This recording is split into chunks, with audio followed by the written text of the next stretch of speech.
dispatch report. It feels good. Oh man, that is curry. What did I do last night? Yeah. Woke up, broken in the motherfucker, looking in the mirror, wanna throw up. Kill a couple butters, spend about $1, bottom like so what? Don't believe, just watch like a E-line rocket, I'ma go up. Watch me blow up. Woke up, broken in the motherfucker, looking in the mirror, wanna throw up. Kill a couple butters, spend about $1, bottom like so what? Don't believe, just watch like a E-line rocket, I'ma go up. Watch me blow up. Man, I ain't never been poor, but I might have been broke with a killer hangover in the vitamin store. Like what I did last night, but now no. Man, I tell you this here, man, I drink no more. Now I smoke no more, and I fuck that whore. But maybe I dare, who that in my bed? Looking like a gram, and it must have been a man. Call an ambulance, I can't feel my leg. Don't feel that walk, didn't see my walk. Gon' see me on floor like a scene I dog. Try to find my shit, and then no time spent. Got 30 minutes, call promoters on my list. Like money, moolah, be your mommy like a hula. Bust a few maneuvers, now they war, I'ma do it. I'ma do it.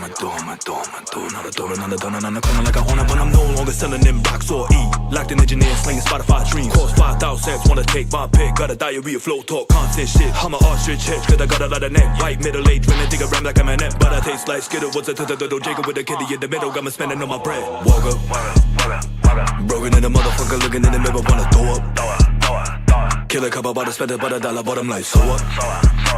Don't believe, just watch like a E-line rocket, I'ma go up. Watch me blow up. Woke up, broken in the motherfucker, looking in the mirror, wanna throw up. Kill a couple butters, spend about $1, bottom like so what? Don't believe, just watch like a E-line rocket, I'ma go up. Watch me blow up.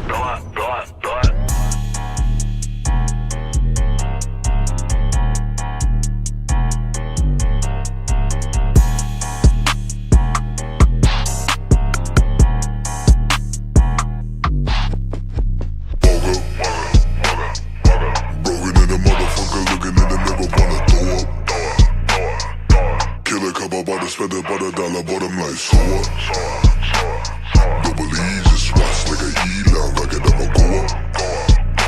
Watch me blow up.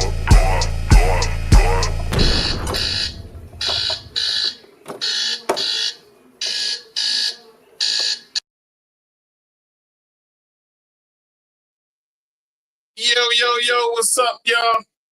You are now tuned into another episode of the Podcast with Tigmatic. And it's your boy. Hey, listen, I hope y'all enjoyed y'all weekend. We here, and I'm glad you're starting your week off with me on a Monday. We moving and booming.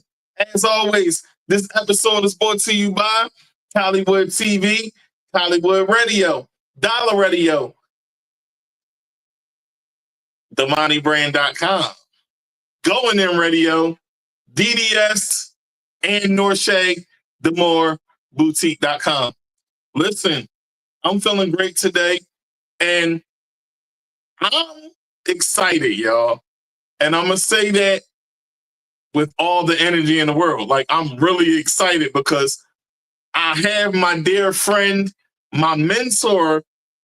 She's here, and she's a ball of fun, but she's also a serious one, too.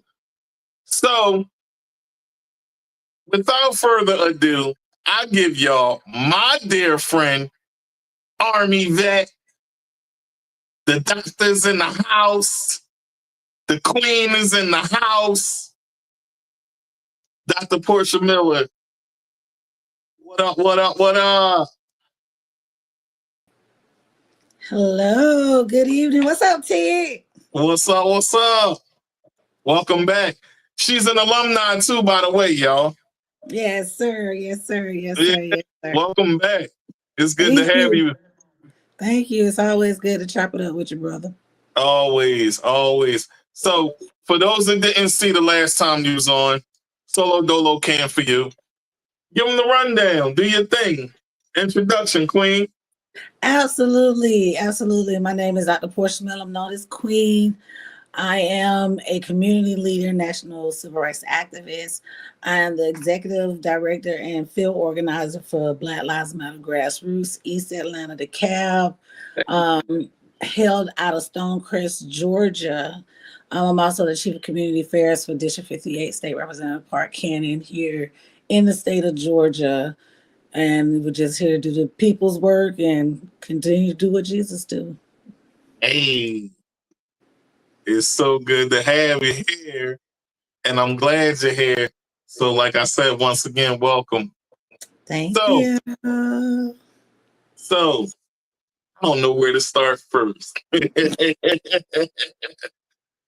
I want to say, this is where I'm going to start off. We just got out of a meeting not too long ago. For sure. And that was a cool meeting. But the last time I saw you before the meeting and the other meetings was in LA. Absolutely. Yeah. We were having fun in LA with our family, our grassroots family. Absolutely. Getting our training completed and everything. And that was awesome. So I want to say we was actually onboarding for our chapter. Yeah, onboarding. Yes, onboarding. Yeah, we graduated. We graduated. We got our completion. We completed everything. It was awesome. It was off the hook. And it was a time. It was a time. Oh, a time. Dr. Miller is funny, y'all. So for those that don't know, she is funny as hell.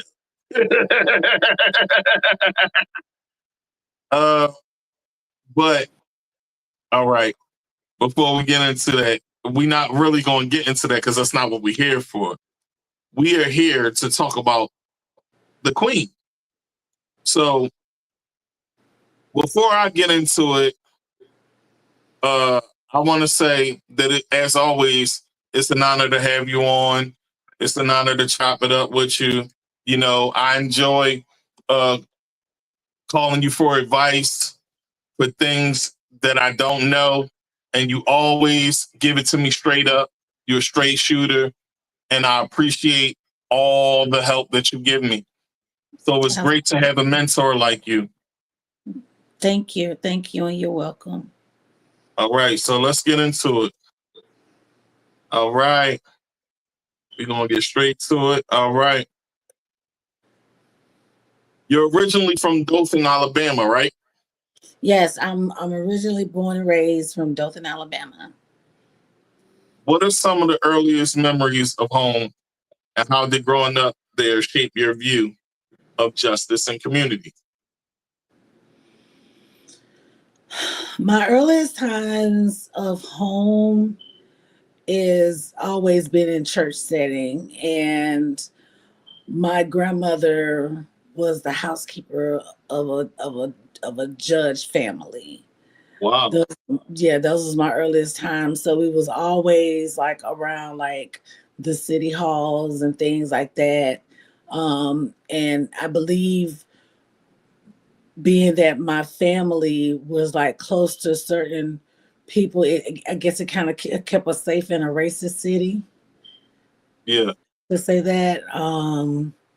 So for the early times, I can always remember my family moving away, to always just keep us safe. Okay. Now, mind you, I was born in the 70s, so. Product of the 70s. Mm-hmm. I'm an 80s baby. It's all good. Oh, okay. Early 80s, though, not late 80s. Not late 80s, early 80s. Oh, well, you should know something. Yeah, I know a thing or two. Mm-hmm. All right. So you said your folks worked for a judge, right? So my grandfather drove trucks. My grandmother. Your grandmother? Yes. Okay. So would you say like that was the inspiration for you to dive into activism and things like that? No, not at all. What was the thing that drove you into activism? First of all, let me say I've been doing advocacy work for over almost 20 years. I guess like being around it and being cultured into it. I wouldn't have never chose activism. Not for yourself. Well, you know what I'm saying, it's a heavy cross to bear to care for people and advocate, and you want to do the will of God and make sure you're answering to the core prayers that is given out, plus the assignments that are given to you. However, I don't regret being in the activism world, but it'll be more so that being raised in it and not so much choosing it, but when the assignment presents itself, you go up for the calling. Yeah, I agree. And when it's your calling, you have to act. Yeah, I don't have when a pretty. God tell I you don't to have do a pretty something, story. get to it. I don't have a pretty story. Like, no, I wouldn't have chose it. But I don't think that God will be wrong if I am the one He chose to do so. You know what I'm saying? Because I know how to fight with my heart. Oh, that's awesome. Mm-hmm. You definitely fight with your heart, and that voice. You know what I mean? Yes, it's impactful. sir. Absolutely. It's Absolutely. impactful to the community, for sure. Absolutely. It's an instrument. I'm grateful. Yes. So, as a young girl in the South, were there specific moments when you left the weight of history, culture, as a struggle in your community? When you felt the weight, I'm sorry.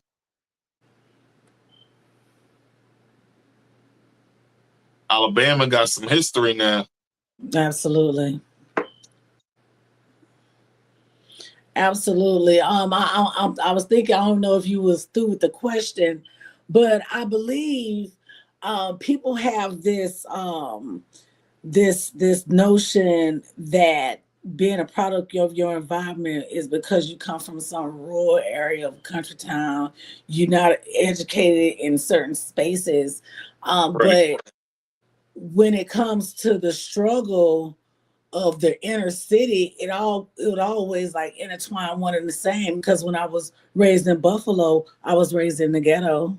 You know what I'm saying? But that doesn't mean I was raised ghetto. You know what I mean? I was raised to put on clothes when you go to the mailbox and things like that. So what I'm saying is, you would think what goes on in the inner city, it goes on up north, right? But if somebody comes from up north and doesn't understand that the same things that go on in the inner city goes on in the South, why? Because of the lack of jobs, because of the lack of wages, we choose to gravitate to the product of our environment. A lot of our product of our environment didn't start with politics. That's right. I mean, streetwise, there was political warfare there, if you want to say that. But when it came to just wanting to look up to someone, it always been athleticism, people that went to church, right? And the folks that made the money in the hood, you know what I'm saying? And they wasn't your local politicians. They wasn't your local lawyers. They wasn't your police officers. It was your neighbor. It was your neighbors. It was it was a family member, and that's how some of us end up wanting more, but in the wrong concept on how to get there because of being a product of our environment. It didn't make it bad. It didn't make it safe. But at the same time, we still had people that was role models that we looked up to. But there's not that type of village today, if that makes sense. Yeah, it makes sense. And to piggyback off what you're saying, people do have this misconception of the South. Mm-hmm. Like just because you're from the city, it's not fast down here. Even if it's small towns, the only difference is it's just more space. To be honest, it's a lot of time. It go down in these little towns, y'all. So don't be thinking that it's just just some old slow place. Nah, she's right. Same thing that be going on up north. Same thing down here. Right. With a lot more wit. Yep. You're absolutely right. So, when did you first identify with the term activist or servant of the people? Was it a moment in Dothan or later when you moved or relocated? It was definitely as far as advocacy work, that would be Alabama. Far as the word activist, that'll definitely be here in the state of Georgia. Okay. So was it a moment for you? What was the moment? To be honest with you, Tig, I've never been the one to care for titles. I'm gonna be clear with that. I've never been the one to care for titles.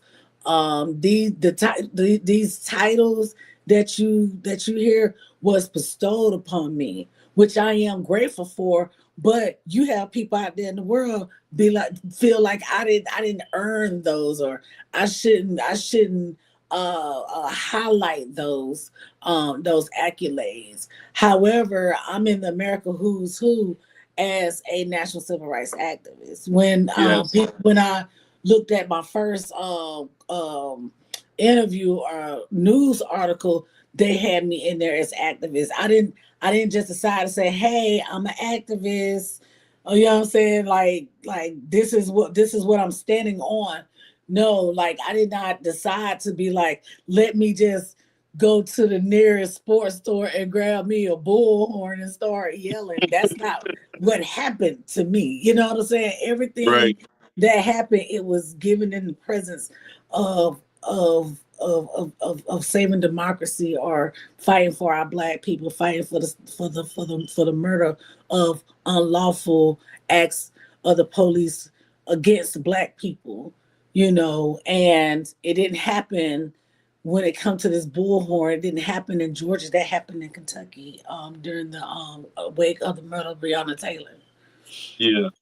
Yeah. So, but at the same time, do I regret it? No, but it comes with it comes with a lot of responsibility. So living in Stonecrest, right?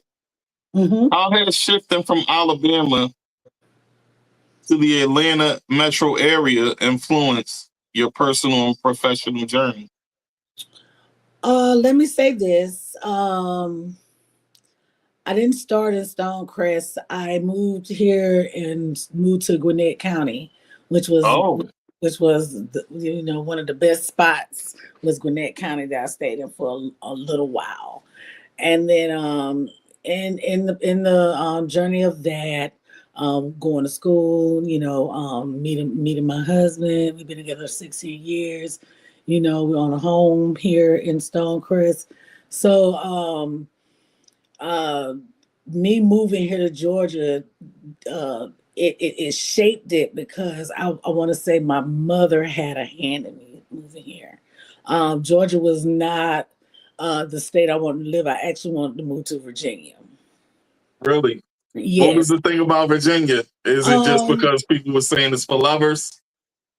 No, not at all. Not at all. I just had a love for Virginia, I guess because I was of military or something, you know what I'm saying? And I just thought that'd be a nice spot to, you know what I'm saying, as a veteran to reside.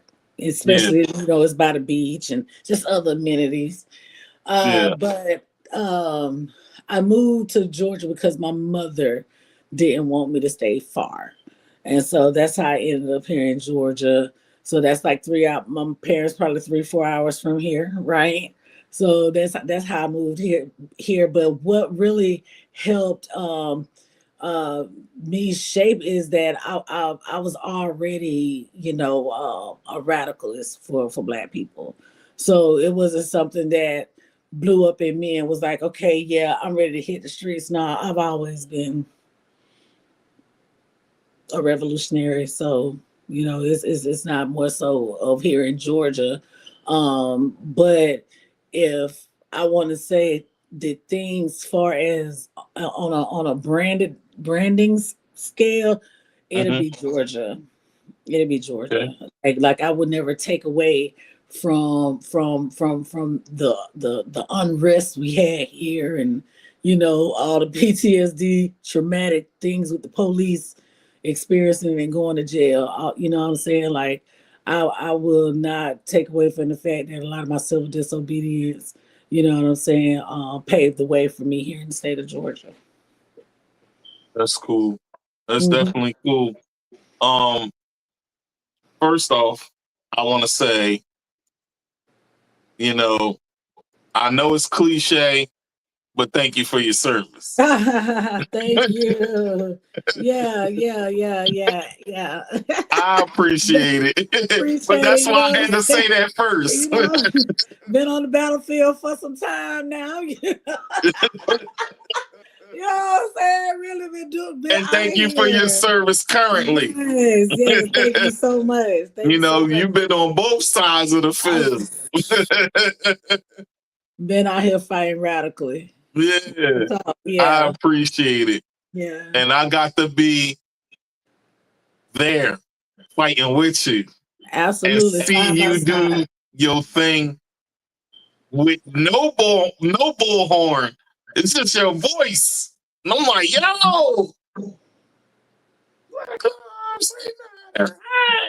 I'm like, oh shit.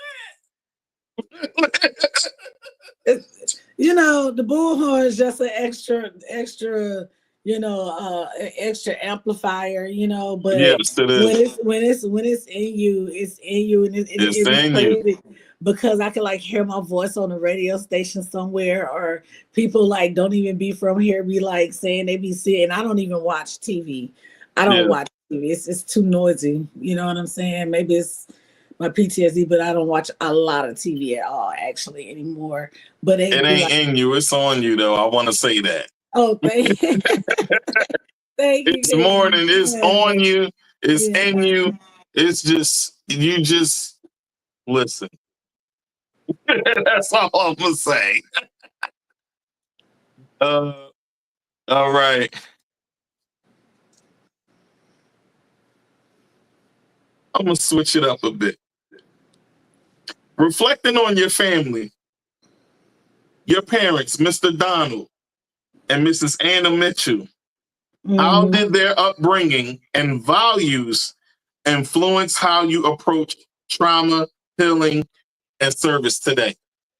Oh, shout out to Anime and Dunn. You know, I see what you did right there. Yeah. Mix it up a bit today. I ain't gonna go straight through. They are the butter to my bread. I am the oldest daughter. I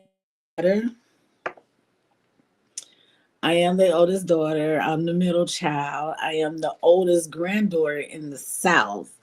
So, being raised with my parents that has been married for 47 years, it raised me to be a woman of standards. It raised me to be an independent Black woman. Always be willing to learn. It taught me structure, because I never complained about paying bills. You know what I'm saying? We was raised poor, you know, but the love was priceless. You know, my father made sure that I knew everything I knew as far as the game of life, you know, but my mother, she kept me close, you know, close in a religious realm, kept me and my sister active in music, athletics.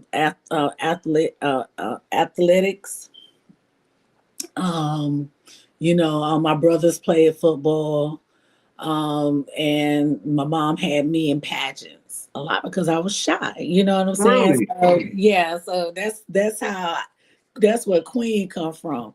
Okay. You know what I'm saying? Because everybody called me Queen P. Dr. Miller was doing beauty pageants. Oh yeah, for sure, absolutely. Yeah. Let's be clear, you know, but at the same time, you know, it was a balance because not only my mom, you know, was raising women, but my dad was also wanted to make sure he raised strong children in a world that he knew was going to be cruel to his Black kids. Mm. So what's something that you learned about pageantry that you still use today? I guess not code switch, but how to still be myself and then know how to conduct myself in a business setting. So I know my native tongue is more so street. Mm-hmm. But when it's time to do Q&A and answer questions, do interviews, or go into a business setting, it taught me at an early age to be poised, to make sure I talk with ease and don't rush myself, so I won't have to use the word so much. And it also taught me how to dress even in a setting where it might not be appeasing to others. That's why it may look like I overdress a lot. You know what I'm saying? But that's how I was raised. You know what I mean? I was raised to not go to the bell box just looking any kind of way, because you never know who is the post office. It might be somebody with some money. You know what I'm saying? So, I hear that. you know. Oh man, that's awesome though, because you had some core values instilled in you early. So Yeah, absolutely. Once those things are instilled in you early, you get to carry them for life. And Yes, absolutely. that shows that your parents had character and integrity. Absolutely. That's always a great value to have. So, okay, here's my next question for you. All right. Let me get this together. I'm trying to get right, Queen.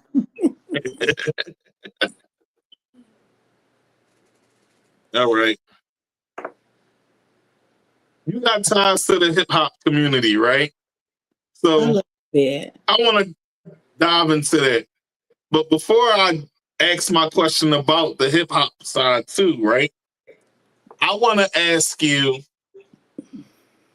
when did you start singing? Because you can sing too, for those that don't know. Yes. Dr. Miller can sing too. Absolutely. I started singing when I was 4 years old at my granddaddy's Bishop Church in Silas, Alabama. That's on the border of Alabama and Mississippi. And it was a song called "You Just Have Faith" by The Truth Is. Okay. And yes, that's the first time I started singing. I used to sing with my head down. I didn't like to look up. I was that shy.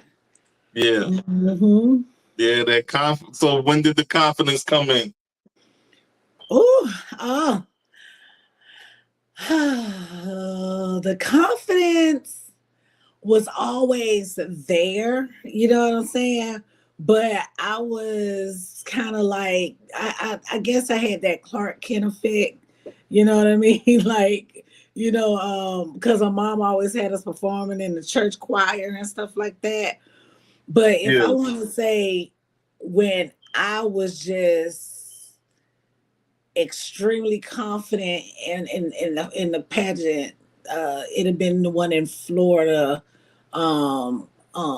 where I didn't have my family around me. It was just the people from, my school. And that kind of like brightened my confidence up, because I was like, yeah, I did this all by myself. You know what I'm saying? So so it'd have been probably like when any other child found their confidence, I'm assuming. Yeah, that's cool though. You know what I'm saying? You don't know you cool till you realize you cool, Yeah.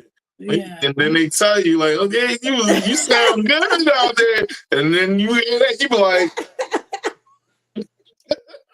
once you get that feeling, you get that smile, that first big tease, you be like, yeah. Yeah, I know that feeling, because I sang in church too when I was a young boy. I was a little bit older than 4, but I sung On My Way to Heaven. And with the Men's Day Choir. Oh You yeah, know? yeah. You know you can't tell you nothing then. Yeah. It was a moment where I made my grandma very proud, though. That's right. That's right. May she rest in peace. Yeah. All right. So, growing up, what did home feel like for you when you were growing up? And how has your concept of home changed over time as you moved, matured, and taken leadership roles? Well, for me, my family is gonna always be my family. I love the DNA I come from. I believe traveling and being in the military, you learn how to grow another family when you're away from your blood relatives. Yeah.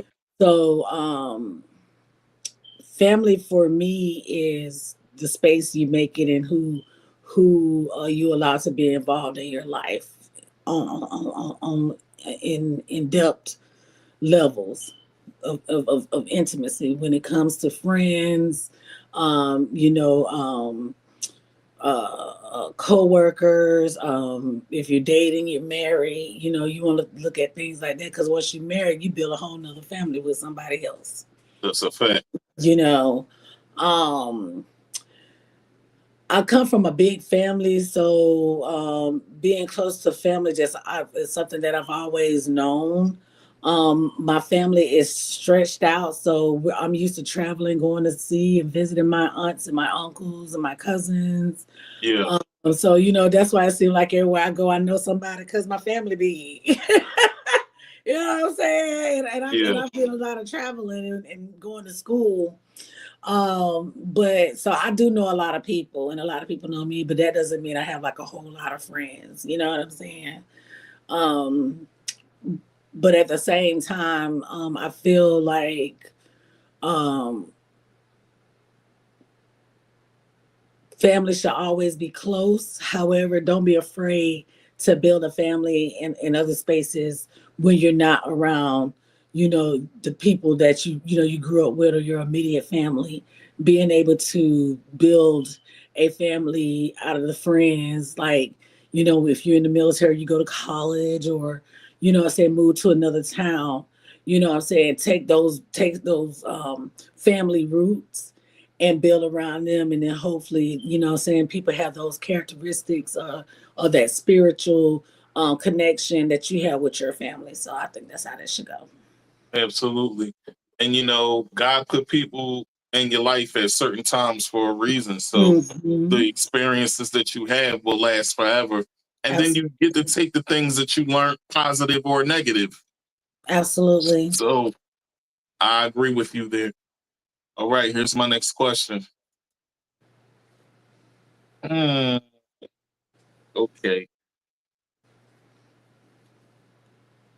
Atlanta has been a hotbed for hip hop culture. Tell us about your ties to the hip hop community in Atlanta.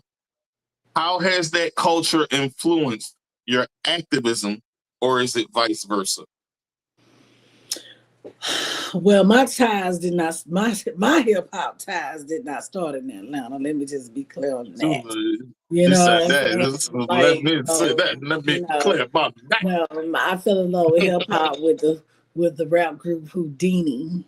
That's when I fell in love with hip hop. I've always been in love with gospel, and you know, coming from a singing family, you know what I'm saying, music, jazz, tap, you know what I'm saying, live band, that's just always been part of my family. So, you know, but when it comes to Atlanta and the hip hop scene, I'm very much so connected because I dealt with music. I used to deal with a lot of music, did, you know, some party promoting and stuff like that.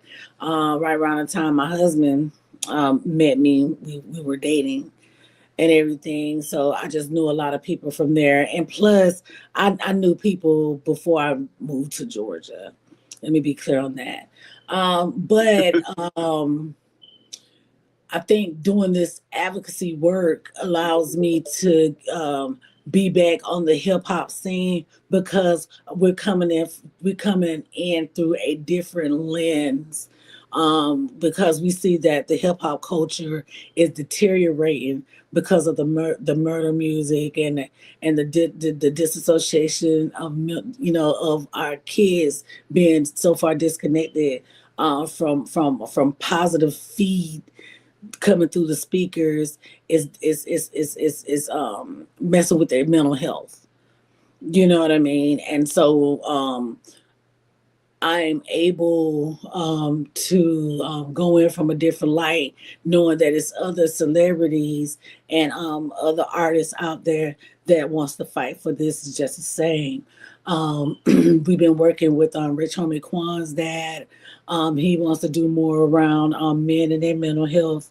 You know, being that his son died so prematurely, the family do know that just as impactful as his music was, doing something to advocate for men and their well-being and Black men knowing they are king and they don't have to live in silence when it comes to their depression. It's great to know that he's doing those things in the name of his son, Rich Homie Quan. Yeah, that's awesome. You know, especially when it comes to mental health, because us men, a lot of the times when we go through things, we don't really talk about what we're going through. And a lot of the times just talking to somebody could prevent us from crashing out. Yeah, and see, and that's the thing as well, that us like kind of social media has been a crush for our youth because our youth are crashing out and doing the same because they are more so so used to saying what they saying, masking behind social media, right? That they're masking and they're not really saying what's on their mind until they're raging, right? And then if they listen to this music and they're relating to someone that is feeding them depression, guess what? They're gonna think, okay, well, this person here got millions and millions of dollars, and all they doing is talking about hurting him, her, and them. And You then know it what I'm just saying? and it goes on.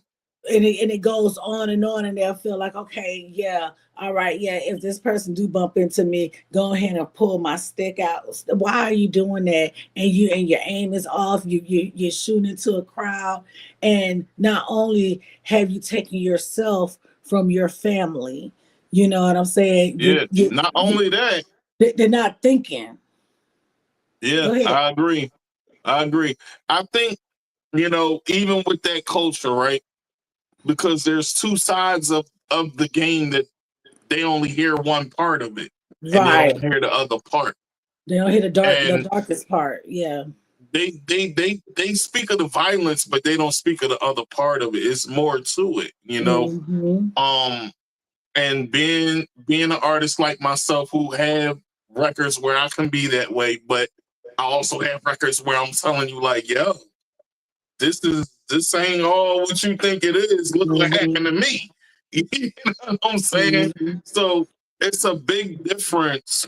And I think that if we had more people that talk about the opposite side of all of that, it might make them wise up a bit more. You do, but they're not going to push them through the mainstream of music. They're not going to push them. That's why you need people like small media. They're not going to, you know what I'm saying?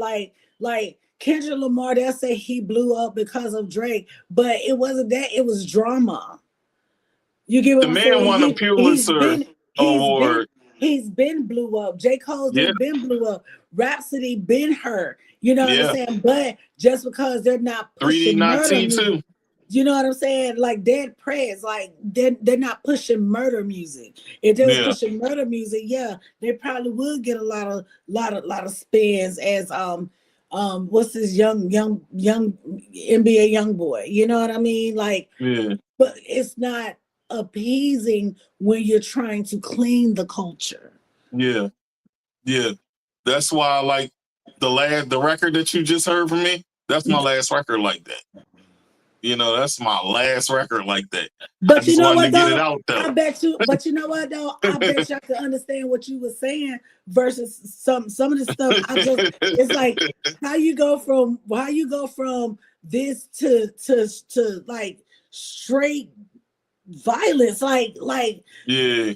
you gotta make it make sense. You can't put me in Alice in Wonderland and then tell me we on Nightmare on Elm Street. That means you don't manipulate how we get here, you know? Yeah. But It has to make sense. It does. has to make sense, but at the same time, who are we to judge for real? Yeah. You know what I'm saying? Yeah. But it is our duty as being in the hip hop culture and understanding that we should be able to be like, hey, you know what? I had rapped this one time. I sung about this one time. I did wear this at one point. You know what I'm saying? But if there is nobody really truly guiding them and letting them know, hey, you know what I'm saying? I'm not telling you to turn your sexy down. You know what I mean? But can you be more than that? Like, what's on your mind? You know what I mean? You know, and that's what we need from more artists. Like we got Kendrick, like you just mentioned, Rhapsody, Kendrick, Cole, and like I said, 3D Nati. She's from New Orleans. She's another one. She fired. You should check her out if you never heard of her. My homegirl Queen Lex, she from New Orleans. Shout out to her. She fired too. Yeah. You know, we need more conscious-minded rappers. You know, even if you in the street setting, you can still be conscious. If you've been through things, you know, you could still give a different side of the game. We know that. We have that. There's no OGs come on, like they OGs is like what, Young Thug? Yeah. Think about it. You know, but he had a lot of power out here. You get what I'm saying? Yeah. So if you don't have the right OGs saying what need to be said, guess what? The loss is gonna follow who gives them that attention. Yeah.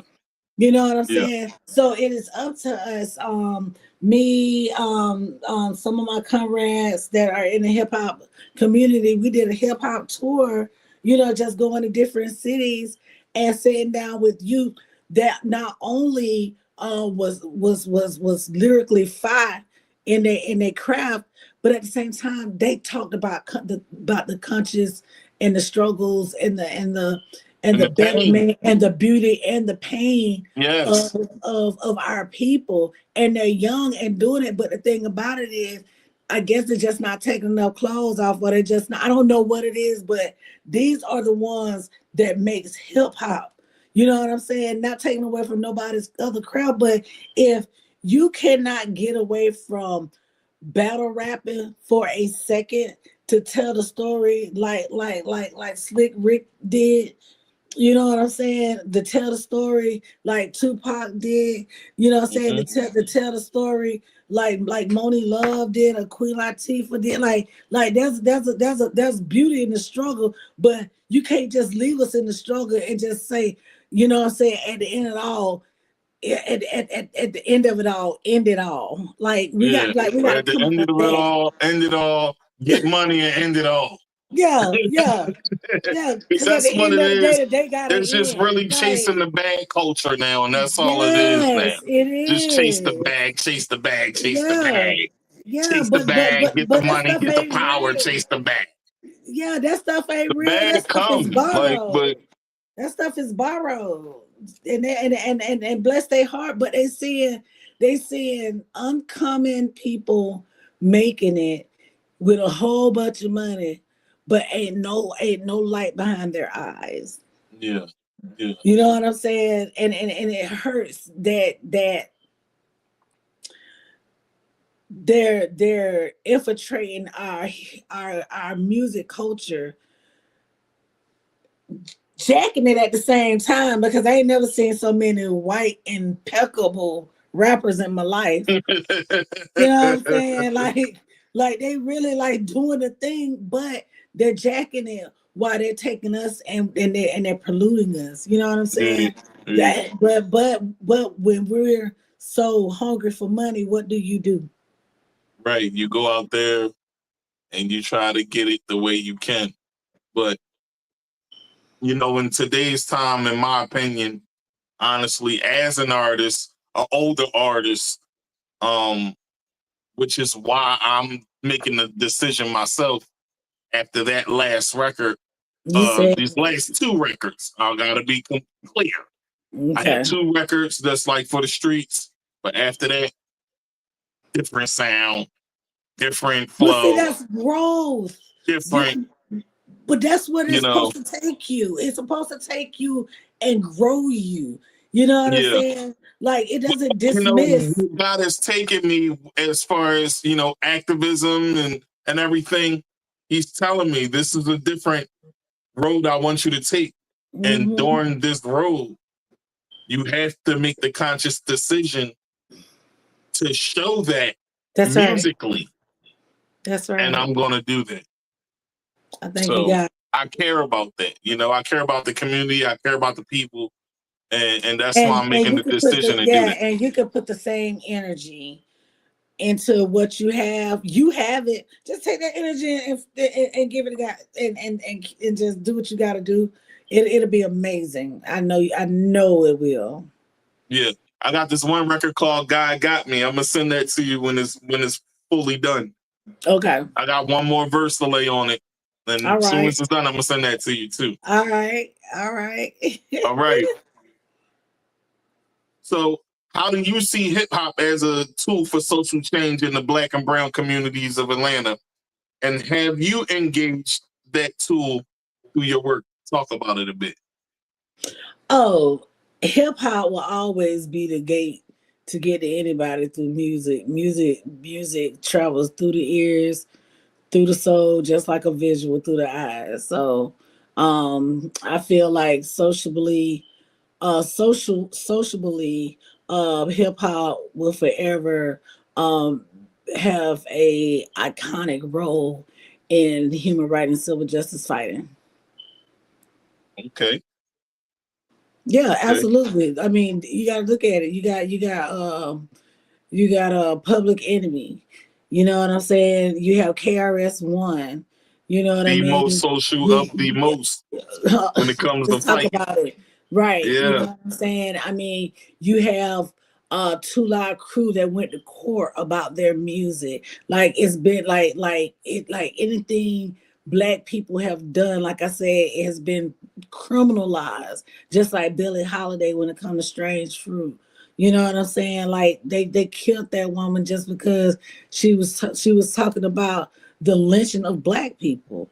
Right. You know what I'm saying? Through music. So I mean, at the end of the day, like, either we take what we have and utilize it like our ancestors did to let the other slaves know when it was time to escape, or when the North Star was ready to be watched and looked at and followed. We have to use those same tools. We just, like I said, we just have to denounce murder music. That's right. Definitely agree with you there. Oh, and when it comes to hip hop and me being involved, you know what I'm saying? We recognizing our pioneers like Outkast, Big Boy, we recognizing pioneers like Jazzy Faye, Rappers Delight, like, Chub Rock, all these others. So you chilling with Young Jock and the one joint. You know what I'm saying? Mr. Cheeks, you know what I'm saying? From Lost Boys, you know what I mean? Like Jeezy, meeting people from No Limit, just that's all entwined in the movement. You know what I'm saying? Being on stage with Dead Prez, you know what I'm saying? While they was out there saying Free Palestine at the Selma Jubilee, a Little Scrappy, it's just so many others. And then you have your underground artists that you deal with, you know what I'm saying? Like, that's the beauty of being in hip hop. It's for everybody, but we have to use it properly in order for us to continue to free our people, because we can't leave our young people behind. That's right. I agree. Which leads me to this next question. Grassroots work is often unseen, unpaid, and unglamorous. What motivates you to stay connected to the people on the ground instead of moving into a strictly political policy lane? Because I'm always remember my purpose of being in the movement. That's what keeps me grounded. And knowing that my family stands in support of what I'm doing. We all, in my family, for the most part, live a suitable life to know that we're good citizens of this country. This work has a beauty in it, you know what I'm saying? But a lot of us, I don't think we came in to be paid to be doing anything. That's right. There is spaces when it comes to GOTV, you know, you can get stipends to do the work. So is to say that people don't get paid to do the work, that would be false, because there are spaces where if people go work for organizations and things of that nature, there are things that allow advocates and activists or community leaders to get paid for the work they do. But for the most part, I believe most of us come in for the heart fight of it. Do I think there's bad actors and scammers? It's everywhere. You know what I'm saying? Absolutely. But I feel like you shouldn't be demonized or taken advantage of because of your kindness. You know what I'm saying? Because the biggest sacrifice is being away from your family. And they're not knowing, you know, are you around safe people, or can the people you around be trusted, or are you going to be in a safe environment? Even though, you know, we're fighting and doing the right thing, I can't say I have not worried my family slapped to death.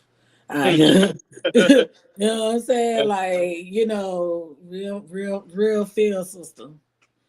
But you know, no, go continue. yeah, but for the most part, um, a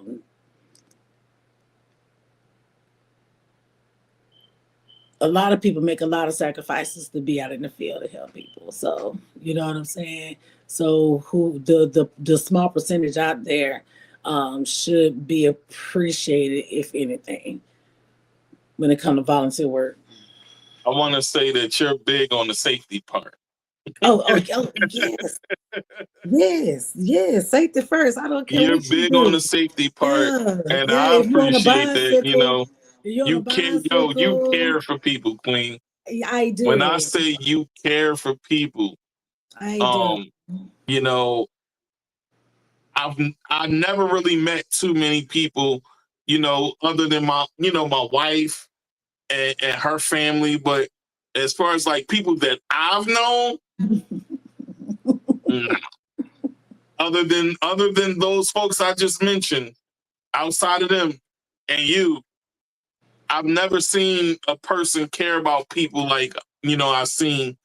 I don't think it's with hard. You. Like my mom is you caring. checking on every single person. It don't matter if it's 5 people or 100 people. You talking to every soul there, like, and you making sure they straight. I never saw that before, and yeah, I never saw that before, and it was something dope to see. And even when it came to me, because you know I'm your mentee, you know, yo, you hit me like, yo, listen, Carolina, you need to do whoopty whoop, whoopty whoopty whoop, whoopty whoop, whoopty whoop. And I'm like, hey, Hey, You gonna be all right though. You ain't gotta worry about this and you ain't gotta worry about that. You doing all right. You worrying too much. Chill. Slow down. You just got started. Slow down. Yeah, you know. So I see you do that, You know who and I get you that like from? to I ask get that from questions. my dad. I get that from my dad. My dad be like, first of all, slow down. Where you going? You know what I'm saying? Just, you know what I'm saying? Slow down and breathe.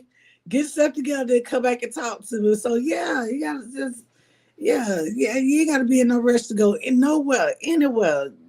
Everything gonna work out. The foundation gotta be strong. That's what That's right. people gotta remember. You gotta have a strong foundation in order for something to even stay up. Yeah. Mm-hmm. Yeah, you definitely one of the ones though, Queen. Thank you. So let's talk about before the titles, before the awards, before the national recognition. What did grassroots activism look like for you in the early days? I wasn't part of nothing grassroots. Okay. I wasn't part of anything grassroots. It was community. It was community engagement. It was community initiative. It was being part of the neighborhood and giving back when we supposed to. So what did you do? Oh well, I fought against gun violence. Okay. Gun violence, and during the holidays, we gave out turkey. My best friend is a young lady by the name of Kieta Rich. We grew up together, and my godfather is her father by the name of Kenny Sharpton Glasgow. Okay. And so when we was younger, Sharpton, is that the Reverend Sharpton? yes, Reverend Al Sharpton's younger brother. Okay. And yeah, so me, Dominique, Ashley, and Kiela, we known each other for a very long time. So, you know what I'm saying? Like when we wanted to do something, we had to go do some community service, you know what I'm saying, when we didn't want to. But it all panned out. But I believe the stuff we didn't want to do, like my mom had me in the pageants and you know, you go to church 8 days a week and you know what I'm saying? All that stuff, it built character.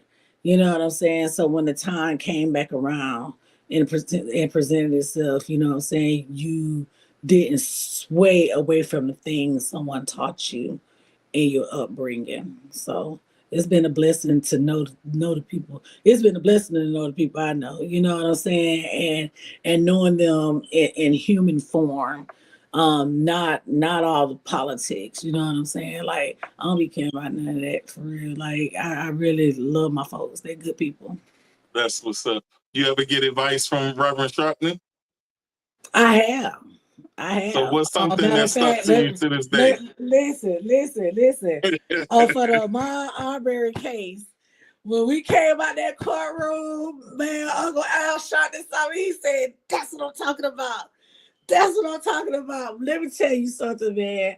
I don't care what nobody say, but when the people that knew you when you was younger or see you doing something great and they are proud of you, that means the world. Right. You know what I'm saying? Because people be wanting you to see that people that's really in this, they want to see you put some grit in the fight.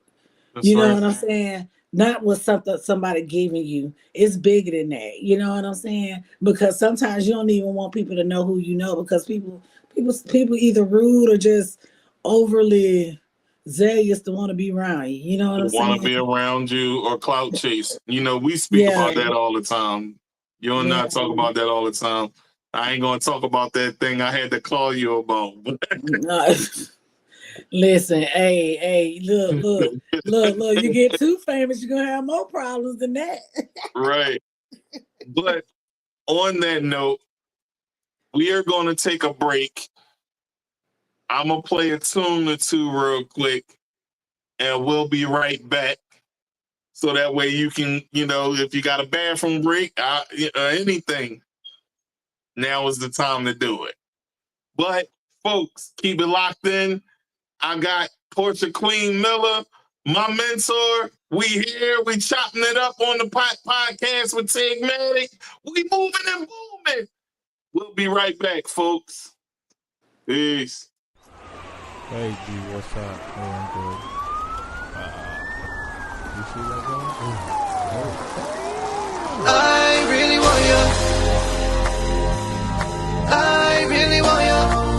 I really want your pepper soup. You caught my attention. My eyes on you, baby. Beautiful distraction. With me, I like it, go. I salute to the way that you shaking your boots. Hope you catching the shot that they shoot. So what's the deal?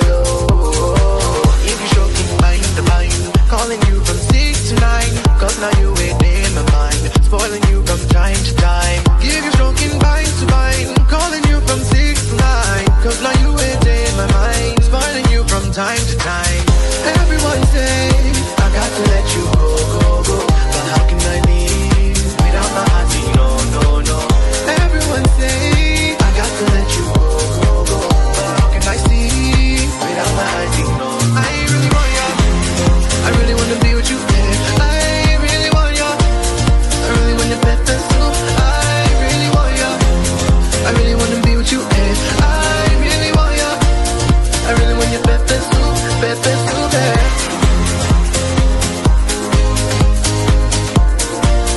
I really want your pepper soup. Pepper soup. Yeah.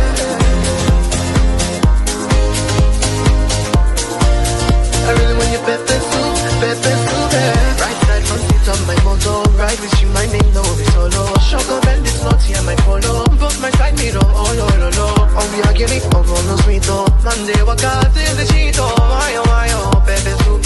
My belly's up, I don't need to. Everyone say, I got to let you go, go, go. But how can I leave without my heart? No, no, no. Everyone say, I got to let you go, go, go. But how can I see without my heart? I really want you. I really want to be with you. Yeah. I really want you. I really want your pepper soup. I really want you. I really want to be with you. Yeah. I really want you. I really want your pepper soup. Pepper soup. Yeah.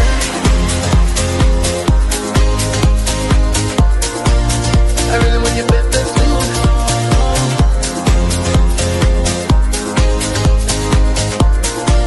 I really want your pepper soup. I really want you. I really want you. I really want you. Pepper soup, pepper soup, baby.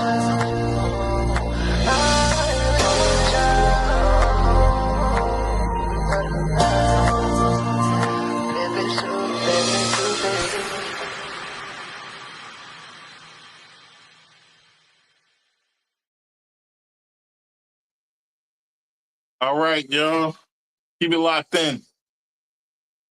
We got one more coming to y'all. It's your boy Matic.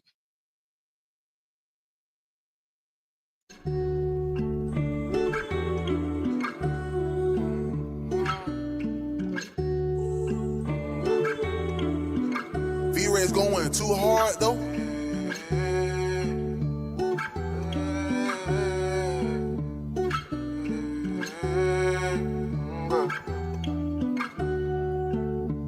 Don't cry, dry your eyes till we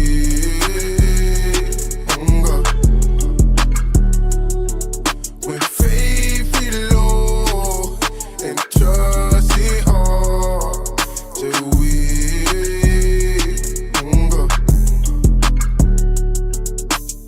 It's like I prayed and I prayed and I praise some more. It's like the desires of my heart won't on your mind no more. Drowned in the water, couldn't find you, no car, I see a boat. Know why you ignoring me, yeah. Seen people blessed with my request, like now you gotta be teasing. Telling myself it's in due season, like I'm really believing. My blessing came once I realized delayed for a reason. You not hear me, yeah.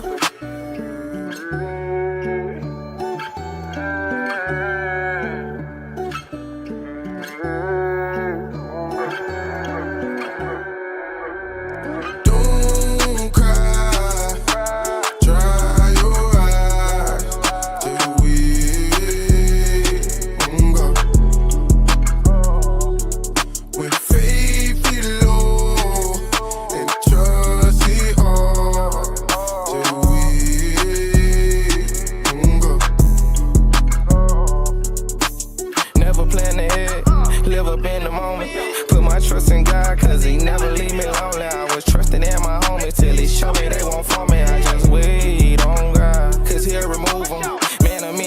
weapons, I just try my best to use them.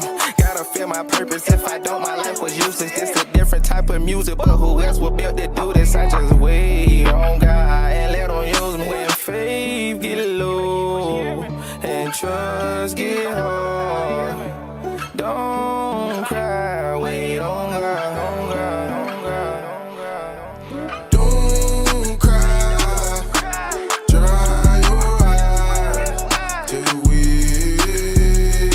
on God.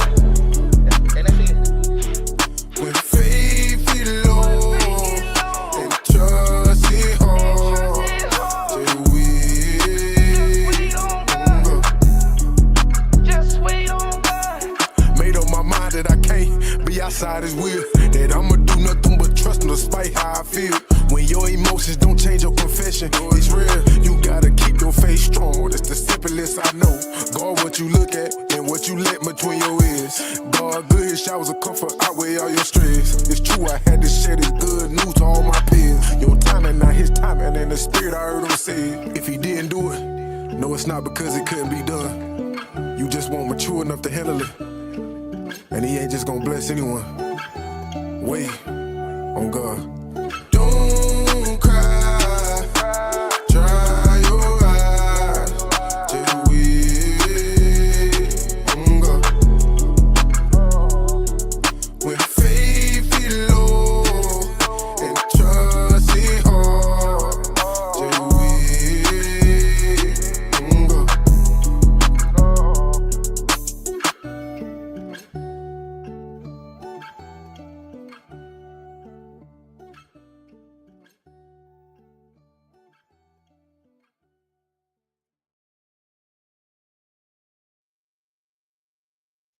All right, y'all, we back. Queen, you there? All right, we back, y'all. Sitting here with the Queen, Porch'se Queen, Dr.Porch'se Queen Miller. We here. We back to the second half of the show, y'all. Had to take our break. You know, we old people out here. Okay, you better hurry up. All right. So let's get back to it. What's something about grassroots work the public never sees, but it's the best part that makes or breaks a movement? I just don't want to just like box it in as grassroots work. I think it's the background work, the mobilizing and the strategizing. And You know, organizing. yes, I think that's the most exciting part about grassroots work or abolitionist work or whomever do things. I believe that's the part that's the most rewarding, because the manifestation of what this project going to look like once you implement it, when you're ready to speak truth to power. I feel like those are the things that excites me the most, is the mobilizing and strategizing. Me too. Getting things outlined on how we attack a situation. You know what I'm saying? Whether it's radical, whether we coming out the bushes, I don't know. Whichever we want to do it.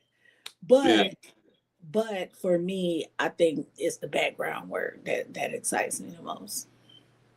Yeah, I feel the same way. That's why I was so hyper earlier today. You see how eager I was? Come on, let's get this thing going. They like, yo, we waiting for the rest of the game. I'm like, all right, look, I'm ready. Yeah. Let's get to work. I was like, okay, Maddie. Okay. Yeah, listen, I'm so excited. Like I told you before, I told you this, but I can share this with my viewers. Sure. This is something that's been on my heart for a long time. I just didn't know how to go about it. Mm-hmm. And God created a lane for me to do that, and I'm thankful. And to have a mentor like yourself, a mentor like Dr. Abdullah, you know, y'all embraced me and was like, look, this is what you need to do. This is what we need you to do. Yeah. And you just be telling me like, yo, you trying to do a little too much, but this is what you can do, and focus on that right now. And the things that you told me to focus on, I'm doing it. You have to have a balance and a path. You know, you could know a lot, but if your mind is scattered, what's the point? What's the point of you dishing out all this information? Like, you could get somebody a lot of information, but if it's not going to lead them nowhere, it's still gibberish. Yeah, that's You true. know what I'm saying? It has to have an opening and a closing. It has to have a solution. There has to be an ending. If not, it's another chap. It's another what you call them these days? It's another memoir or something like that. It's not. It's a never ending story. You know what I mean? So if you not saying that the things you got ain't worth focusing on, but where can you start to get to those things? You know what I'm saying? Like you have to do this in order to get there. You still can get there, but you still got to do these first two things. You know, so it's all about just organizing your thoughts. Yeah, and I'm actually thankful for that, because I can say this about myself. I've always been one to try to hurry up and do the work and not pace myself, and then that's when I burn out. You know, we spoke about that too, but you know, I'm a person that wants to work until I burn out, and then I don't have the energy anymore, and that's not a good thing, especially with this fight. Yeah. So you stood beside families like Ahmaud Arbery's, Breonna Taylor's, Rashard Brooks, and many more. What's the first conversation with a grieving family look like when you're stepping into the fight with them? Like, that's a question I wanted to ask you, because it's not a right or wrong. The questions you're asking are questions I would have to think about, because this space of fighting for impacted families, that families have been taken from them prematurely, is a very, very heavy and traumatic space. Yeah. It's not much so how it makes me feel. It's the feeling that you have that makes you want to go help another one, because of the level of grief it brings. It's not a fun space to fight, but at the same time, you can't lose your happiness, because your happiness is going to bring somebody joy. Right. My first conversation with families is like the things are being asked. It didn't start off in a movement. You know what I'm saying? Like, a lot of this is like real life. You know what I'm saying? Like, you know, my first grieving parent was my friend, Justario Reynolds, that the police ran his car into somebody's brick apartment in the projects. Like, it would be his mom. You know what I'm saying? It'd be my cousin's mother that was found in the back seat of a Cadillac. I mean, in the trunk. You know what I'm saying? You know, RIP to my cousin Rose. Like, some of our traumatic experience started right in our neighborhood. You know,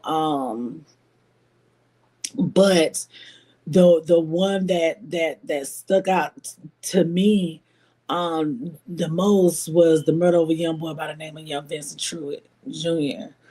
and meeting his mom and seeing how bad it affected her. You know what I'm saying? Like,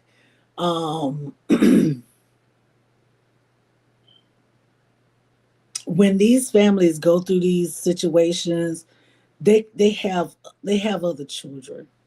Yeah. You know what I'm So saying? they in deep pain. And the pain be so deep. You know what I'm saying? Like children, the other siblings or offspring suffer. Like marriages suffer. People die of broken hearts. You know Yeah. what I'm saying? Like if the children probably that surround that person that passed, the rules probably get more strict. You know, Yeah. it's not even the young, even the old, like Deacon Johnny Holloman, like this deacon life, like it affected not only the church, but you know what I'm saying, like it affected the hip hop community too. You Yeah. know what I'm saying? Because they Yeah. had family in Atlanta that knew this man. You know what I'm saying? So to ask me about how it makes me feel, Yeah. it doesn't, it's never a good feeling. Yeah. That's for sure. You know what I'm saying? Yeah. I can imagine. But do I get gratification knowing that I helped somebody along the way? Yeah, that would be the humane thing to do. But I don't go in, you know, asking God to let me lose sleep at night. You know what I'm saying? For a stranger. You know what I'm saying? It really affects people that are really into it. We do get kind of more structure on our own kids, but Yeah. for preventative purposes. Yeah. Yeah. Hmm. Yeah. Um, and I can't imagine what it's like to lose a child, especially to the hands of these pigs. Like, man, it's crazy. And my heart goes out to them. Yes, Um, my heart go my out to heart goes out to every them yeah, because yeah. it's never easy. Yeah, and Never and easy. and and and and let me be clear on something. There are a lot of cases that are low profile and have won civil actions. Some people just are not loud about it. You That's know what right. I'm saying? It's families that just don't want the media in their business. Period. Right? Yeah. But then you have some of these films, they want their families amplified just like everybody else. You know what I'm saying? It's a melting pot of grief that you have to treat. I say something sometimes like delicate like a flower. You know what I'm saying? Mm-hmm. But I can say that I have met some amazing families. Like their spirit, their everything, which is a delight to be around,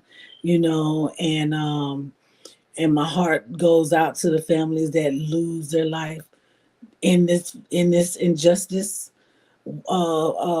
journey of getting justice for their family. It's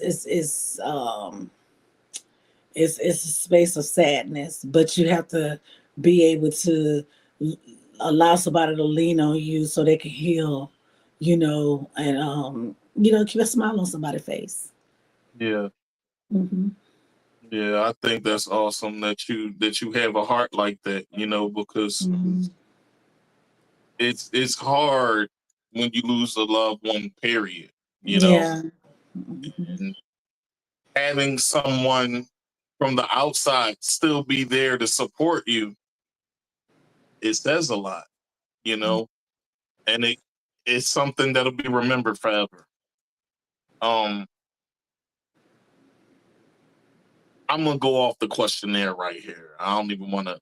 This is just off the beacon right here. This next question. Um,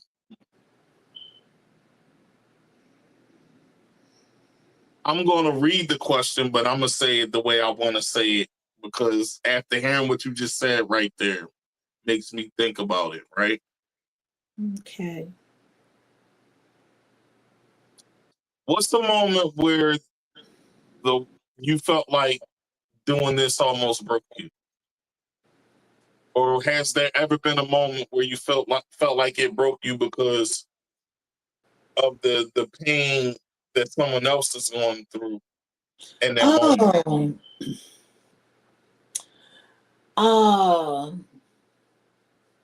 The time where I felt like this space was breaking me was the first time I felt like I was stroking out. I had fluid on my brain. I was losing oxygen. And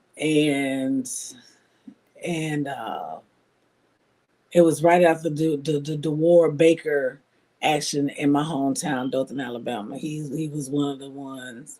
It was a high profile case. However, from my understanding, I haven't heard nothing recently, but since his death, the Dothan Police Department haven't killed one black person, man, woman, or child. But I end up sick, and then I want to say I ended up sick again before the biolab explosion. It was too much, and probably Biolab explosion. Yeah, I was affected. Can you tell us about that a little bit? Oh, yeah, sure. September 29th, 2024, there was a biolab explosion here. I stay in Stonecrest. DeKalb County, Rockdale would be like right behind me. Conyers, there was was an explosion that poisoned a lot of us on this side of town. And I was one of them that was impacted very bad. My oxygen level went down to like an 8. I had to do a lot of breathing treatments, and it was very such a very scary time. I tell you that, to say the least. But I think what really I want to say that broke me in this movement is how much Black people don't get along in the movement. Yeah. That kind of bothered me, and knowing that nobody really wants to answer the question without getting offended is a concern too, because it's like, why we're like this when we know who our common enemy is, and we all fighting the same fight. Right. And to know that, white nationalists and white supremacists and, people that are fascists, they can put their differences to the side to get one person as president. You know what I'm saying? Like they came to this organized idea to put this one person as president, not once but twice. Went back to their drawing board, revamped some stuff just to go through what we're going through right now. And yeah, of course, a lot of us took a blow from that happening, but at the same time, it's like, okay, so what we're gonna do? Because they out organized the shit out. You know what I'm saying? Like they organized. Yeah. They did what they did what they supposed to did. They understood the assignment. It doesn't make it right.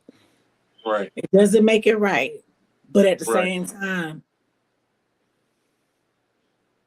now we got Democrats got to fold so they can open up the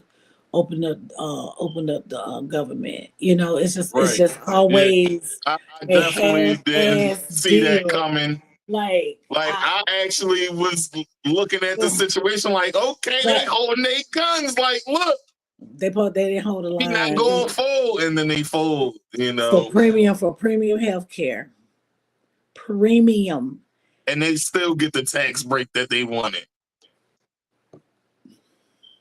It's really like 2016 all over, if you ask me. It's a lot going on right now. It's really like 2016 all over. It's a lot going on now, and he keeps messing with the healthcare system. You know what I'm saying? Like when it I feel comes like to they're trying to depopulate the country. That's what that's about. I thought they did it already with the COVID.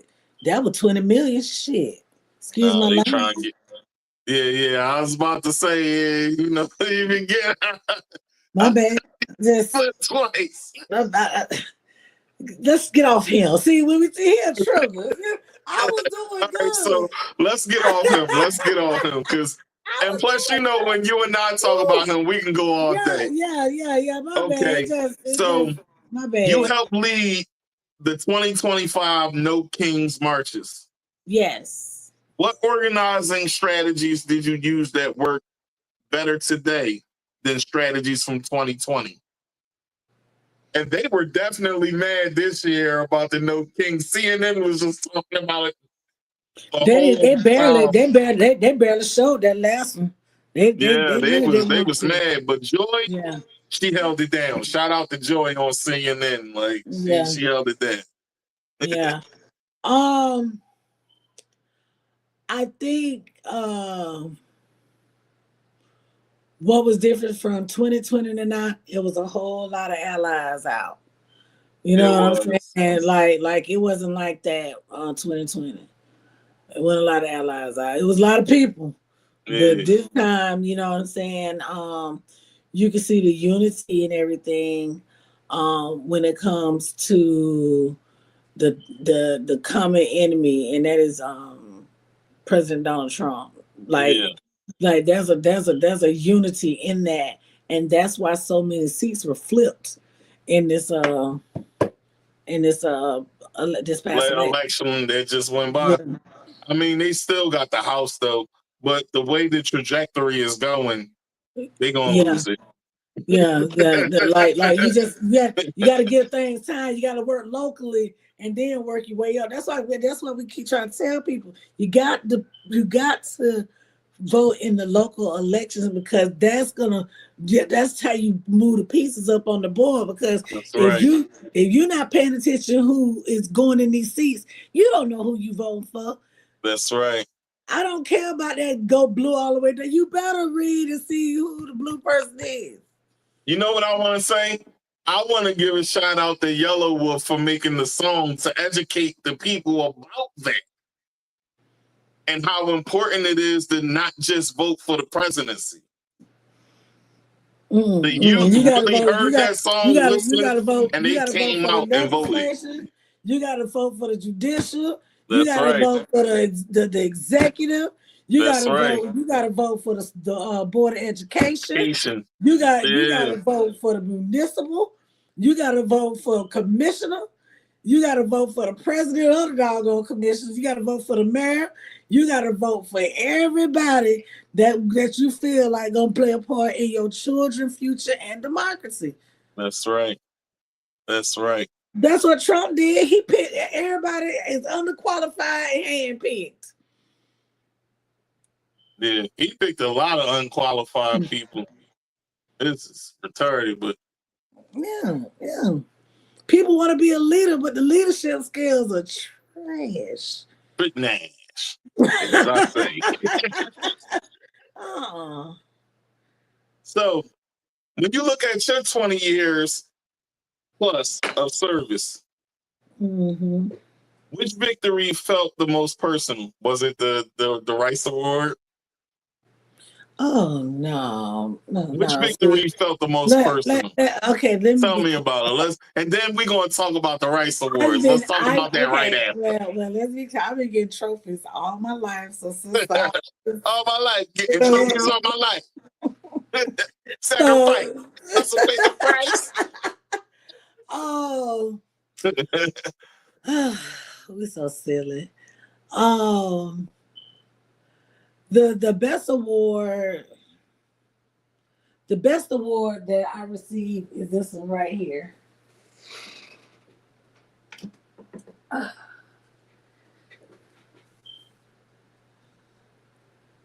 Okay.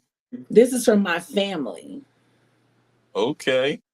Yes, and It says with much appreciation, and they bought this from me. They gifted this for me when we had a family reunion here in Atlanta, and that's when the time I was sick. When I said I felt like I was gonna stroke out, you know what I'm saying? I had fluid on my, I was losing oxygen to my brain.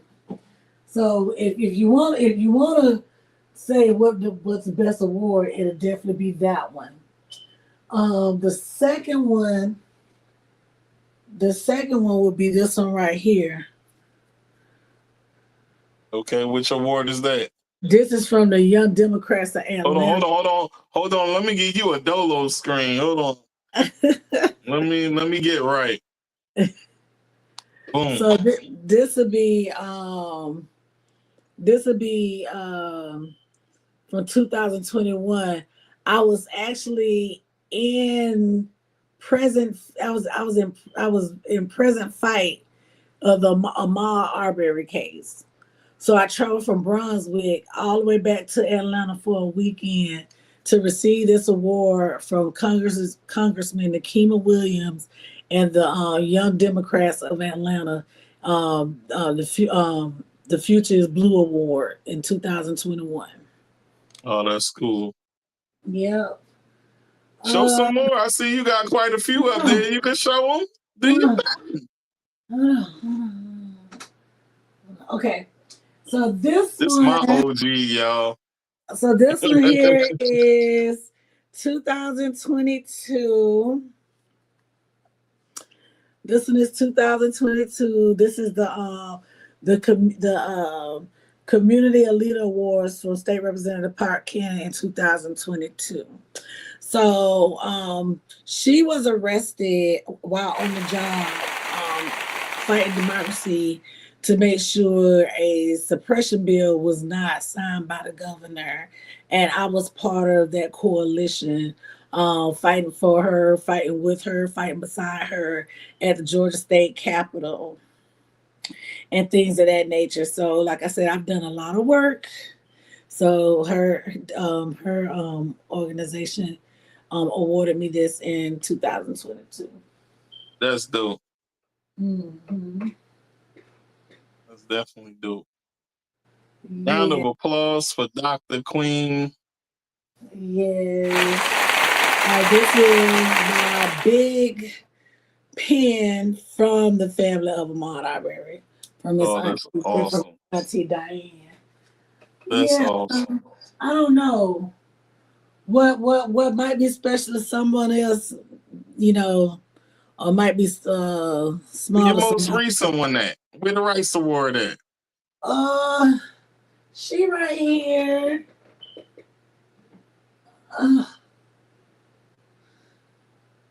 That's the most recent one right there. This is the most recent one.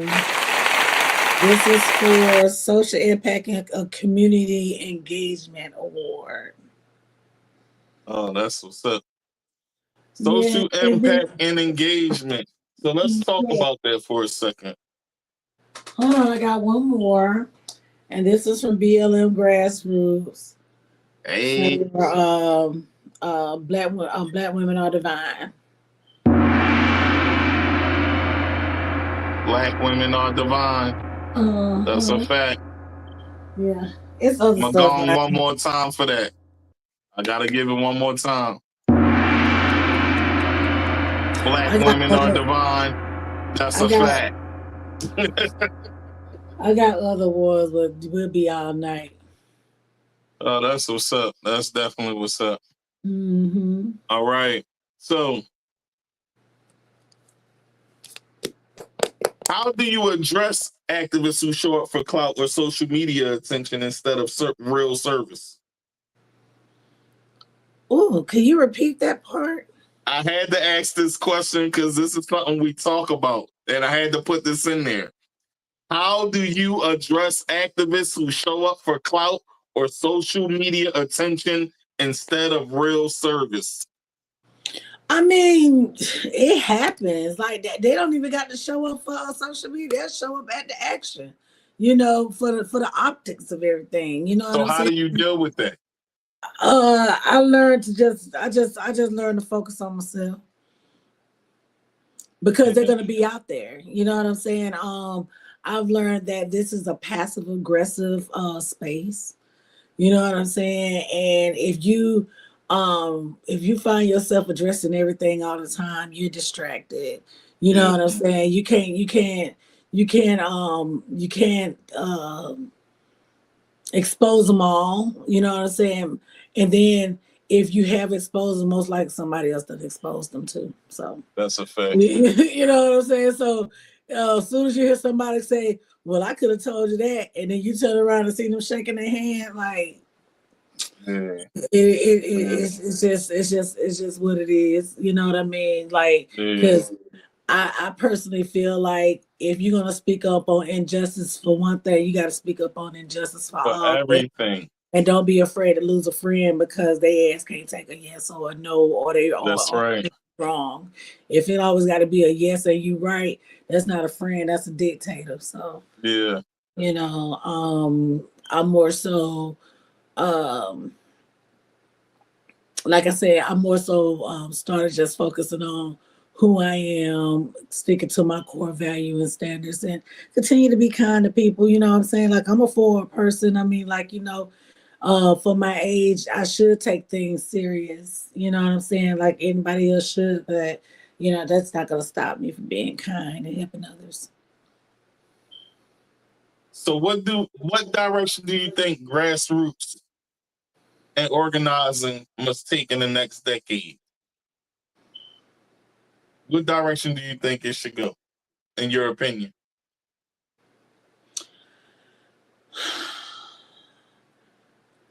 I think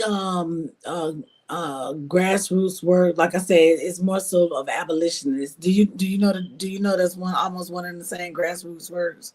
Yes. And being abolitionist. Okay. So I feel I do. Okay. So I feel that we need to be more assertive in our safety and security. I'm gonna always go back to that. Maybe because of my continuous training in certain areas, but we have to make sure we continuously practice that. You know what I'm saying? You don't have to be security to protect someone. You just got to be knowledgeable and aware of your surroundings and paying attention to detail. Yeah. I also feel that we need to get more policy based, because you can't get anything changed unless you get with the lawmakers and the policy and the law changes and the policymakers. Yeah, that's one of the main things. I mean, it is. You know what I mean? I've been working with the state of Georgia now for about 4 or 5 years, and what I didn't know from the outside, if you want to know what perk that came to the movement, me being the chief of community affairs for a state representative. That is the biggest outcome and impact that somebody like me could ever happen in their life, and gain all this knowledge and this education on what lobbyists go through, the difference between the House bill and a Senate bill, you know, just all the ins and outs of getting resolutions, and, you know, rubbing elbows from the city, state to the federal level, being able to gain information, you know, that you wouldn't hear on a daily basis, but you can't talk about because of NDA, which I'm fine with, you know what I'm saying? Because we're dealing with a lot of high sensitive things, you know. That would be the perk of the movement. I would say yes, get more so into policy work. That's why when Sheila brought up the idea of getting other states to help push Waukesha's law, she talked about this a while back, and I was like, oh, heck yeah, boom, boom, boom. You know, I think that's what we should do. But I was more like wanting to know how we're pushing this, knowing our mission is police state section violence. You know what I'm saying? So I'm very impressed, you know what I'm saying, to know how this bill has been passed, the channels it had to go through, as far as like the public safety and things like that. That's why I said I feel that grassroots work's got to continue going into looking more into policy changing. And I'm thankful to be a part of this movement, but not just the movement, you know, the work on things like Waukesha's Law. Absolutely. And you know, I feel like it's very important because it lets our people know what's going on with our people on the inside. The inside. And look, that's very important. While being processed. While being processed. And then on top of that, you was just telling me something earlier about LaShawn Thompson. Yeah. About the Bruce Law. It was a bill. It was a bill that failed during the time where inmate by the name of late LaShawn Thompson. LaShawn Thompson, yeah. Yes, he was found ate up by bed bugs at Rice Street in Atlanta, Georgia. And a bill that was HB 1184 was the Bruce Law. It was introduced in 2024, but it failed. So when Sheila was talking about the Waukesha's Law, it was sounding familiar. You get what I'm saying? Like of like what happens to the young lady. You know what I'm saying? So what the problem is when somebody expires at these county jails or at these city jails, they don't tell you straight off. They send that body straight on to the coroner. Yep. You understand what I'm saying? And so you should know right away. I feel like you should know right away. I do you understand too. What I'm saying? Yeah. You know, I have a cousin, Marquis McKnight. He passed away at the Houston County Jail in Dothan, Alabama. You get what I'm saying? The family didn't even know, you know what I'm saying? They done shipped his body out. They didn't even get a chance. I feel like that should be against the law. I do too. That is not a HIPAA. There's nothing. There ain't a HIPAA violation. Like they try to spin it and say, "Oh, that's a HIPAA violation." Nah. No, that's not a HIPAA violation. I agree. Violation. And so I'm praying that the grassroots work continue to stay covered because it's a radicalist space. You know what I'm saying? We're walking on the in the footsteps of our ancestors, the New Black Panther Party. You know what I'm saying? You know, different organizations like SNCC, you know, and so many others that paved the way for us to do this type of work. You know what I'm saying? But at the same time, we can't say this is a safe space. You know, so let's be real. You know what I mean? Like if we looking for protection, that's what I was trying to figure out how to put that in, but we protect ourselves. You know what I'm saying? Because we're pushing against the machine. We want it broke down. And they do want to cause harm to us because we doing the right thing too. Fighting for what's right. Yeah. And what side we on? The freedom side. You know what I'm saying? So it's hard to be like, you know, I want us to move forward and like getting ourselves in the seats. One thing I learned, but I can't stand politics, but in order for us to move in them seats, we got to run for them. Yeah. You got to get inside. Yeah, I got to get more acclimated. I've been thinking about it though. But I feel as though I need to get acclimated with a lot before I even make a decision and do something like that. Yeah. You know, I mean, some of us, we're taking the avenues to kind of, you know what I'm saying, get in the arena, you know what I'm saying? Because now power. There's no need to get into something you don't know what to do. That's right. Mm-hmm. So you've worked alongside the NAACP. Until Freedom, Black Vote Matters, Rainbow Push, Poor People's Campaign, and so many others, right? How do you bring different groups together without egos, politics, agendas, and the way of the mission? Just keeping in mind is coalition building. And you use the privilege or the light, if you will, that God gave you to continue being a connector. You know what I'm saying? And understanding like this fight is not isolated to one person. Even though I'm in an organization, that doesn't mean that I'm obligated to that one organization. You know what I'm saying? Right. I'm obligated to the will of God. You know what I mean? So wherever God directs you, is where you and go. Wherever God direct me, that's the way I'm gonna go. You know what I'm saying? Right now, I'm in school. Of course, where He's directed me to educate my mind to a better purpose. You know what I'm saying? So that's the space I'm in right now. For the most part, we must understand that we operate as individuals, but we have to fight in a we space. You know what I'm saying? Not a we and we're moving blindly. You know what I mean? Right. There got to be a plan. It's set somewhere. You know what I'm saying? So we'll know how to operate in the space or whatever God has desired for His will at a time. You know. One last question. What's the hardest part about uniting community members who all agree on the issue but disagree on the strategy?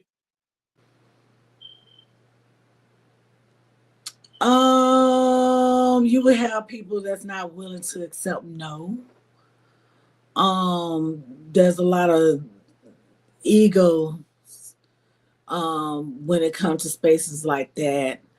But at the end of the day, I don't think anybody want to be around weak, unwilled people. That's right.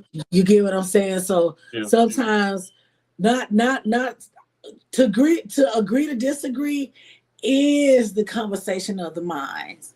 So, my strategy may sound good, but you might got a strategy that might end it well.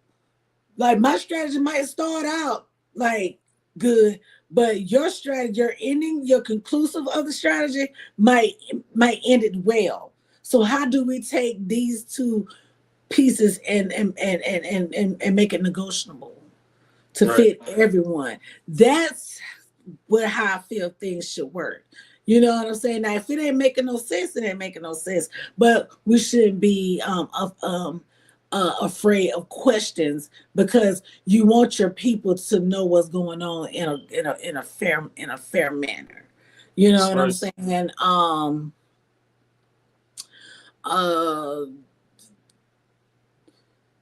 Yeah, you should want your people to know how things going in a fair manner, and if someone's idea is a little more relevant than the other, not saying that cannot happen again, but there's a way to make things work without somebody feeling like they're being dismissed.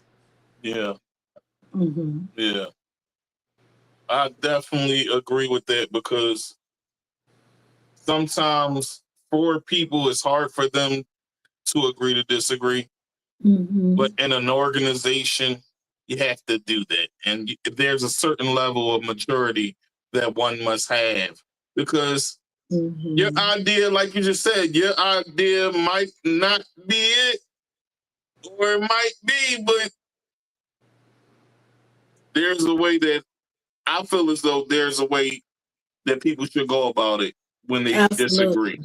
And when it comes to that, I think that the conversations must be had more, so that there can be a level of understanding between those that disagree, so they can come to a common ground and find a medium place where they I can. think, yes, I get think it to in work. those moments, yeah, I think in those moments, those are where you having your teaching, is teaching time.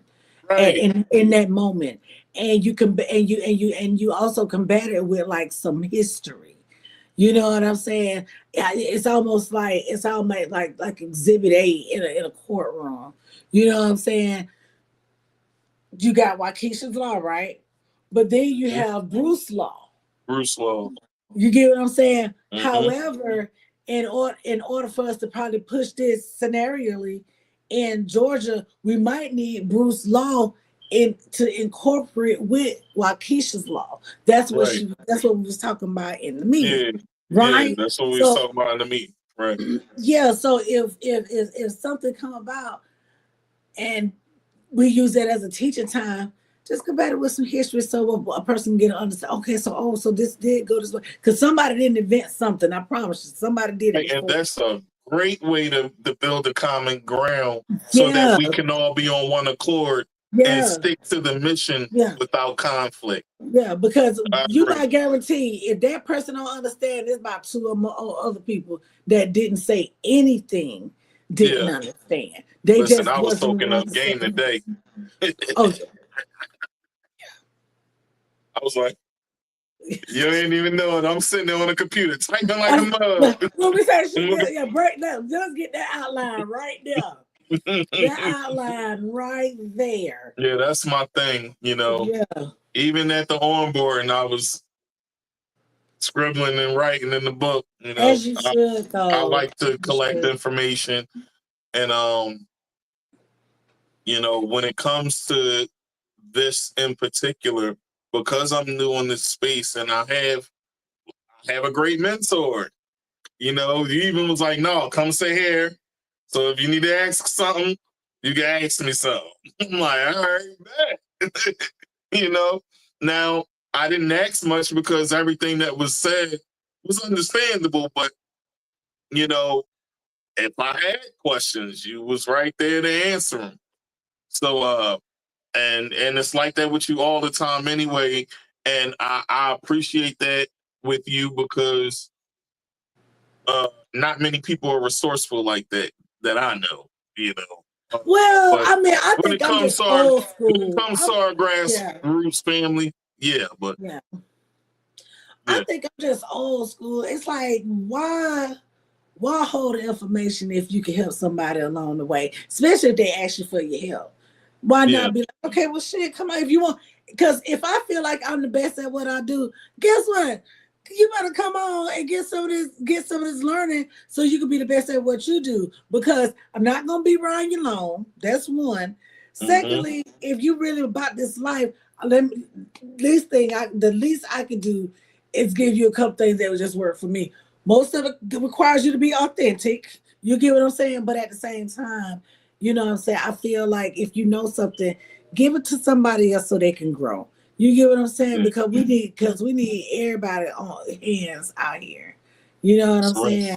And so when you do learn stuff, just like we did on this last meeting, you take it and you give it to somebody else. That's how, you know what I'm saying? Like sometimes you just, hey, did you know this? They might not even know what you're talking about, but guess what? If you talk about it, that's how you learn. That's how you learn. Because guess what? Somebody else gonna hear somebody. They're gonna be like, you know what? I was talking to Tigmatic and he said that. Yeah. All because you just, you know, it be like that sometimes. That's a fact. That's a fact. Doc, I want to say thank you so much. As always, it is always a pleasure to chop it up with you. Absolutely. You know, you got to come on Stirring the Pot and we could do like something hip hop. I want to do something hip hop with you. I would love that. I would love that. You know, Stirring the Pot, I play the videos throughout the whole entire interview. I just want to send my deepest apologies for my little slip ups. It's all good. We got a little bit too comfortable, but you know what though? You are a great host. Thank you so much, Tig, for having me on here once again. Like I say, anytime you would like to just update and keep up, and you want to talk about politics, hip hop, or just things that our community needs to work on, by all means, I will be more than come back again. Absolutely. Absolutely. And whatever the next thing that you got going on down in East Atlanta, I want to come down there. You know, I want to come down there. You should. You should. I want to come down there and have some fun with you. You know, me and my wife, we come down there, Yes, you know, absolutely. and have some fun, you know. Absolutely. I guess one thing you I was did by learn. myself last time, but no, you bring her. Now, yeah. now I guess you learned that I'm just one red bone country tomboy from Alabama, raised from New York. That's exactly who I am. Yo, you fun though. Like you funny too. Like you be cracking jokes like the whole time. Bars. Bars. Bars. That's what it is. But yeah, you gotta have some rhythm. You gotta have some rhythm to crack a joke. That's a fact. Mm-hmm. Hey, listen, once again, thank you so much. I can't wait till the next time we link up. Shout out Anything to you Black want to Lives say? Matter. Yeah, shout out to Black Lives Matter Grassroots North Carolina. Hey. Shout out to Black Lives Matter Grassroots East Atlanta DeKalb. Hey. Shout out to our National Black Lives Matter Grassroots, Dr. Melina and Baba Keeley. Hey. You know what I'm saying? Want to give a shout out to Turtles Cove, me and my husband, Black-owned business catering company. Yes, and shout out That's to my what boy we're going to talk Tigmatic. about the next time you come. Oh, no doubt. And shout out to Tigmatic. Hey, shout out to Dr.Porch'se Queen Miller. Hey. Who even was like, yo, sound wrong. You see, I got it down here on the banner, right? You see it scrolling past. I didn't even respond. I just wanted to show, like, I didn't even want to respond in the message. I was like, look. Listen. I be like, how he been spelling my name right all this time? How he end up spelling my name wrong? I was rushing, and you know how I go. Sometimes you be in your bag a little too much, and you doing too much. Like you always saying, this is your favorite line to me. You doing too much, friend. You be doing too much. You gotta slow down. You doing too much. You doing too much. You have it right. You have it just right. Then you'll be like, well, what about you don't need that? But you don't need that. Why would you do that? You don't need that. But it makes you think. It makes you think. It does. It does.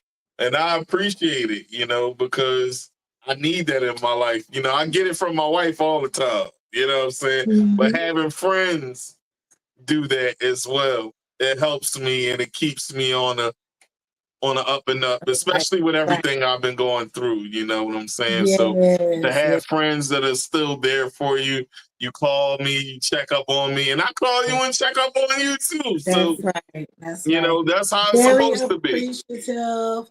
I know your mother is so proud. We're glad to see you back on the ones and twos, Tig. Doing what you love.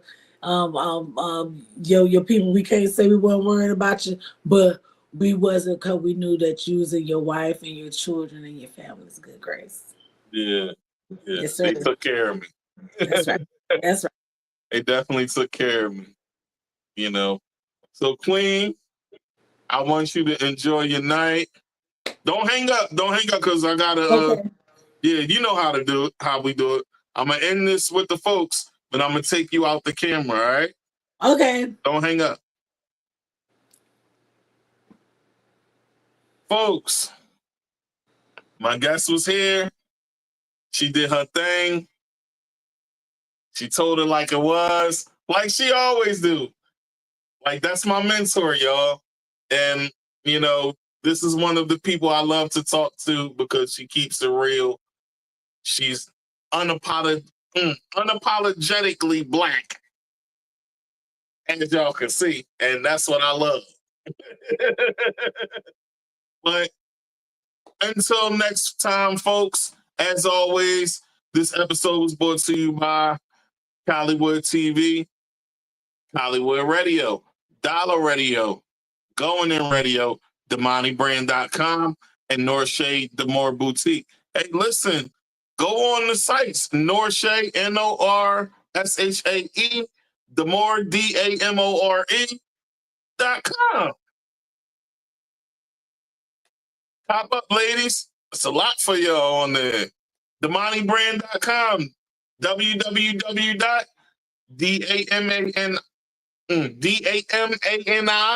brand.com. Pop up. And also, last thing before I get off, folks, if you're looking for a way to find me, I'm going to give it to y'all right now. Boom. Y'all see that QR code? Scan the QR code, and you can find all things Tigmatic. It'll take you to my website. It'll take you to Hollywood. It'll take you to the YouTube. Like, share, subscribe, follow the Instagram, follow the Facebook. We here. We moving and booming, y'all. As always, have a great night. Peace. What's up, y'all? Tune into the Pop Podcast with Tigmatic. Radio for the Pop Podcast with your boy Tigmatic. Interview. Pop Podcast, stirring the pot. So tune into the Pop Podcast with Tigmatic on Hollywood TV. Tune in to the Pop Podcast, my boy Tigmatic. And Going In Radio. You might get some good music and some knowledge.